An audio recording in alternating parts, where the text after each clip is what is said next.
Today on Rock the Park, It's absolutely stunning. we're back at the one that started it all, America's first. This place is a testament to our national parks, the idea of our national parks. Home to the world's tallest and North America's biggest geothermals. It's almost like it's a path right into the heart of the fire, so to speak. And so much wildlife, it's been called America's Serengeti. There are bison everywhere. We're in Yellowstone National Park, This never gets old. and it all starts right now. I'm Jack Stewart. This is the real deal. And I'm Colton Smith. These are mountains! We've been buddies for years, always in search of the next adventure. Dude, what was that? We share a passion for our national parks and other wild places around the world. Oh my God. Heading off the beaten path, pushing our limits, and experiencing nature's best-kept secrets. Here we go! It's how we rock the park.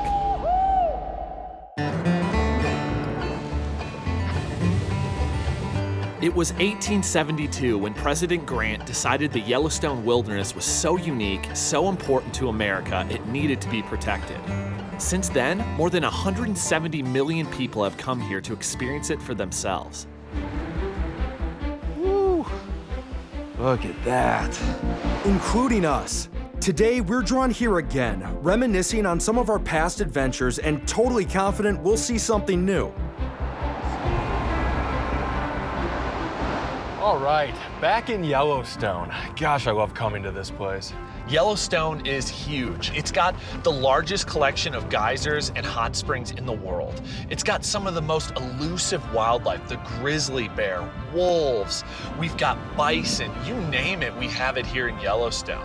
And the amazing thing about Yellowstone is every time you come back, you feel that same exact rush of excitement that you had the first time you entered into this park.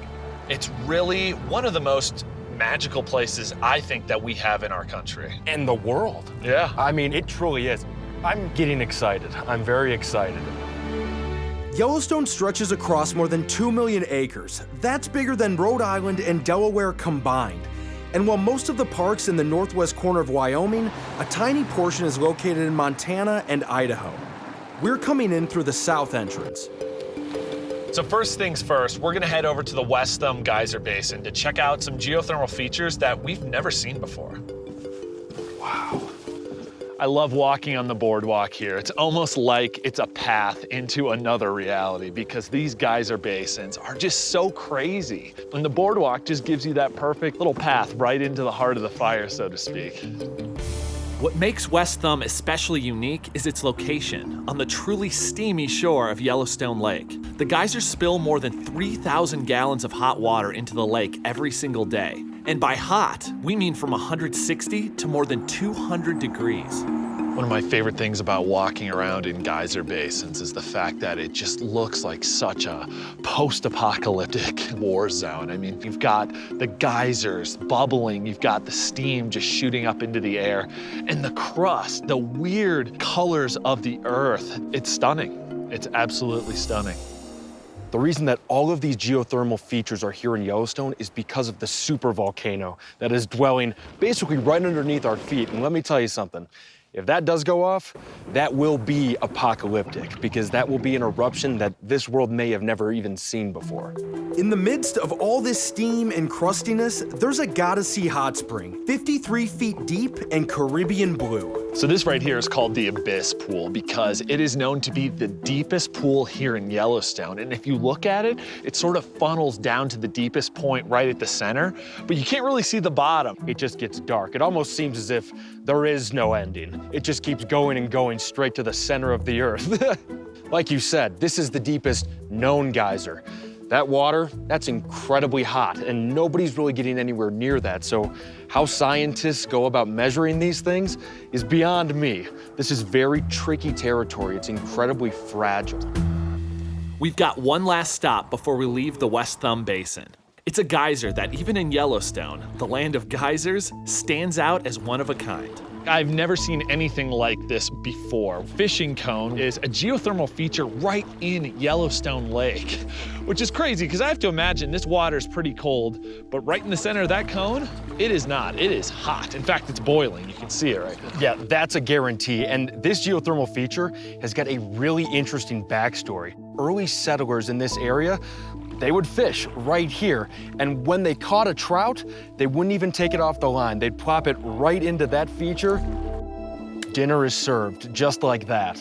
Now, what's important to remember is this is an active geyser. You're not allowed to cook fish in it anymore. I mean, this thing could shoot up into the air at any time. So it's cool to be able to sit here, look at it, and sort of take in that history while also looking out at just this incredible view. Want to feel the enormity of Yellowstone? Think about this. The park has more than 10,000 geothermal features, including 500 geysers. The most popular, definitely being Old Faithful. It erupts every 45 to 90 minutes, but honestly, sometimes nature's clock isn't quite in sync with ours. Most visitors gather around Old Faithful. On one of our visits, Colton and I thought it would be great to see it blow from above. So, we've got about 10 minutes till Old Faithful goes off. 10 minutes? We should probably run. Okay. Go. Go, go, go, go. You gotta go faster than that. We think we have plenty of time to get to the overview, 250 feet above Old Faithful, until we hear the rumble. Old Faithful waits for no one. Yeah! All right. That's insane. This is the spot. Old Faithful usually shoots steam and hot water more than 130 feet in the air, and the eruption can last between 1.5 and 5 minutes. To be up on the mountainside looking down at it and see this iconic geyser, it's awesome. From this perspective, you can really see how massive Old Faithful is. And here's what really blows my mind. It's not the largest geyser in the park. That honor goes to a less predictable geyser, the largest in the world. And this is North America's largest geothermal hot springs. That's crazy. It's incredible. This makes you feel like you were on another planet. We're making our way through the country's very first, most famous national park, and one of our favorites. One of the reasons that I love coming back to Yellowstone is to be able to see all the geothermal features. I mean, there's something that is just so crazy about watching water just boiling out of the earth and shooting up into the sky. I mean, everywhere that we go, you see steam rising from the ground. There's hot springs, geysers, mud pots. We've always been fascinated with Steamboat Geyser, even though it recently went for more than 3 years without any activity. But just in the past year alone, it's been going crazy with more than a dozen eruptions. Steamboat Geyser is the largest geyser in the park, and it's been extremely active lately. Wasn't really the case last time we checked it out, though. No, it was not. One winter, we made a special trip to see Steamboat, hoping to catch the more than 350-foot eruption that makes this not just the park's, but the world's largest active geyser. Now, the chances of it erupting on the one day that we're here, probably not gonna happen, but you never know. It's spouting. It's pretty amazing how these geysers work. Essentially, you've got this heat source, which is the supervolcano, and this water, which is going through these basically little pipes, heats up, and it just forces it up, which is why you get these spouts of water that just shoot out of the ground. Those pipes, they're connected. So if Steamboat erupts, some of these other hot springs around it will actually get drained because all the water's being sucked and spit out through this guy. We spend a good hour willing Steamboat Geyser to blow, 3, 2, 1. Let's go! but settle for a win. Yes, it's working. Oh, you got 20 feet, I think. I got 20. Not a full-on eruption, but hey, it's doing something. Yeah. On this trip, we've stacked the odds by picking a geothermal that's always at its best. It's the rainbow-colored Grand Prismatic Spring, the most photographed, most beautiful feature in all of Yellowstone. Nothing like a day in the park. Just recently, they put in this new trail that gives you an overview of the spring. So we're gonna get up on a little bit of a hill and be able to look down on it. And that should give us just the perfect view to be able to see all of the colors and just how magnificent it really is. Wow, That's gorgeous. that's incredible.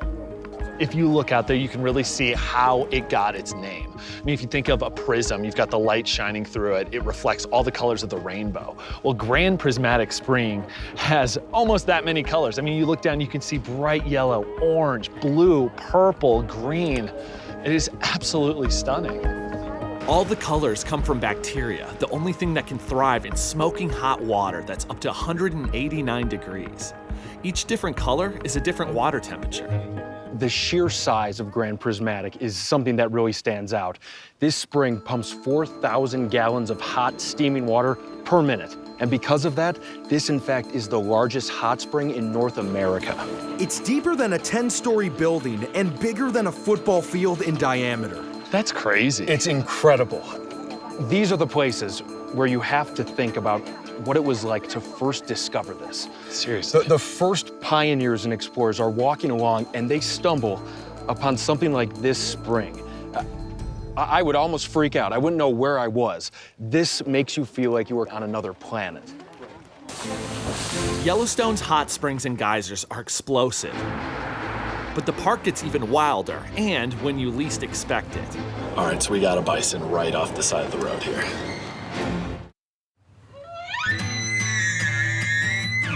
We're back at Yellowstone National Park, and this time we're heading north to a more remote corner of the park. And the first thing you notice is a change in the landscape. It's almost a complete shift. Down in the south, you're in the woods, you're next to rivers and streams, and as you make your way up here, it just opens up into valleys, canyons, towering mountains. Wildlife virtually as far as the eye can see. And all of that, for me, that adds to the mystery and the intrigue of Yellowstone. Most people see Yellowstone in the summertime, but not too long ago, we explored it in winter. One of the reasons that we love the national parks is their ability to challenge us and push us out of our comfort zone. Yes, like the time we tried cross-country skiing out at Tower Junction.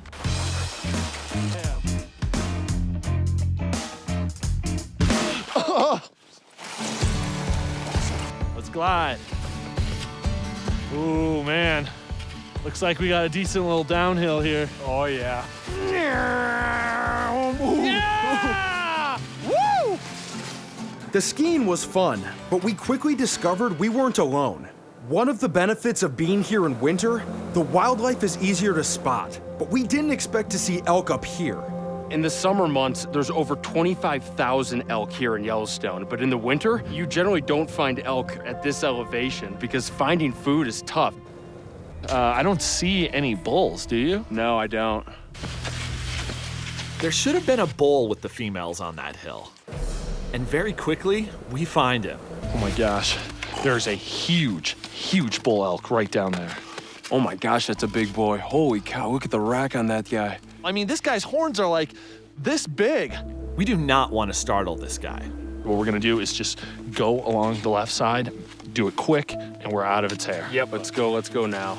Lucky for us, he was totally preoccupied and let us glide on by. But this is only our first close call of the day. Right as we're approaching the car, Yellowstone throws something else our way. Ooh, man. We've got a coyote. He's coming right towards us. Hey, get out of here. He looks like he's got something in his mouth. This guy is more interested in the dinner he must have scavenged from a nearby kill than he is in us. That was so crazy. Right now, we're moving into the Lamar Valley. We know from experience that the odds of other wildlife encounters are extremely good. This is something that seems to happen every time we're in Yellowstone. A bison up close, right next to your car. And less predictable, but just as thrilling, a wolf sighting. Oh, yeah. Okay, there we go. That's so High fives. Of all the incredible sights to see in Yellowstone National Park, there's one place in particular that brings us back time after time. One valley that's home to the biggest and some of the most elusive land animals in North America.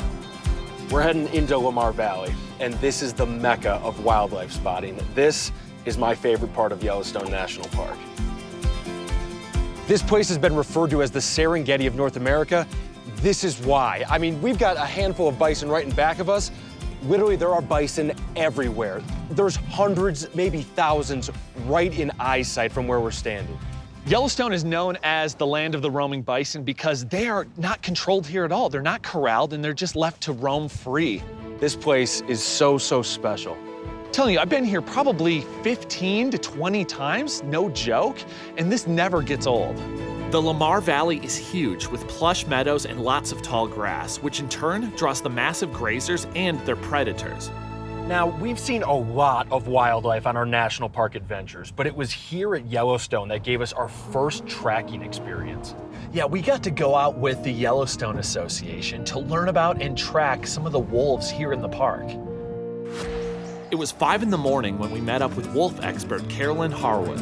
Are the wolves up at this hour? Yeah, they're actually most active first thing in the morning, so getting an early start is really important. All right, well, if the wolves are up early, then I guess we are too. All right, well, let's get going. Yeah. Years ago, wolves thrived in Yellowstone until hunting nearly wiped them out. Then in the 1990s, 41 gray wolves were released in the park, and with plenty of prey to feed on, their numbers grew to 450.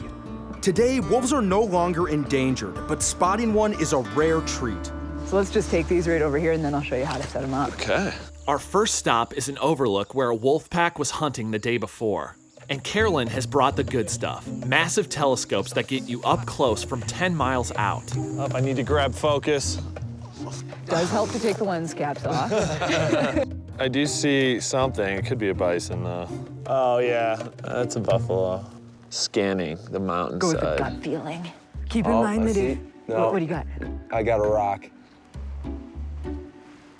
I do have an elk. Where are you I looking? think it's a bull view. You can look to see if it looks nervous. It would be pointing its nose up in the air if it's nervous because wolves are around. Or if it's really nervous, it might be running. To spot a wolf, we need to know the signs. There's a lot of raven activity out there. Right? Oh, yeah. Okay, Yeah. there we go. And that carcass is our best sign yet. Chances are good that wolves have been here. One of the reasons that they may not be here again today is that there was a grizzly bear on their carcass. And once a bear decides it wants the carcass, the bear usually gets the carcass.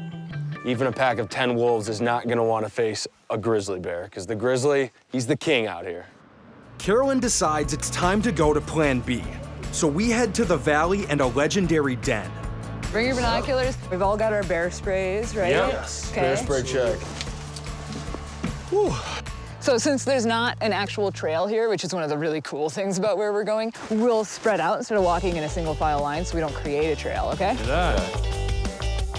So this wolf den was used by famous wolf number 9. She was the alpha female of her pack, and she was one of the very first wolves brought here in 1995, the first reintroduction.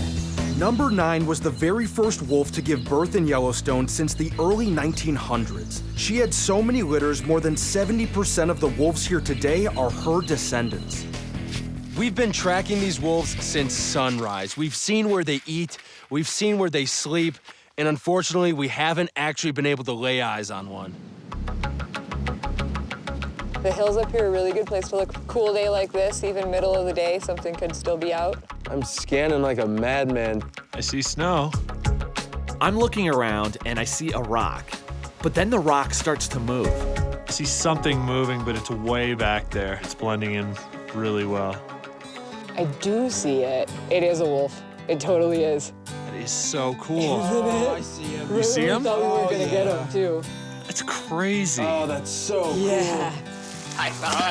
This is awesome. To actually get to observe one of these creatures in its natural habitat is just amazing. It doesn't matter how many trips you make to Yellowstone, it's impossible not to be inspired by this place. One of the feelings that I fell in love with that the national parks gave me is that feeling of just being completely humble. Knowing that you're in the presence of something stronger, larger, and grander than yourself, this place, it gives you that instantly. Yellowstone, to me, really demonstrates the power of nature. I mean, you've got that super volcano, which is just fueling all these geysers, hot springs, and mud pots. And then you've got the wildlife, the mighty grizzly, the bison. I mean, you name it, it's here in Yellowstone. This place is a testament to our national parks, the idea of our national parks, because the amount of things and experiences you can have here are endless. Well, we had a great day today. It's time to get going, but hey, you know we'll be back. It goes without saying. It's not even a question. And remember, Hey, if we can do it, so can you. So the next chance you get, go out and rock the park. Perfect.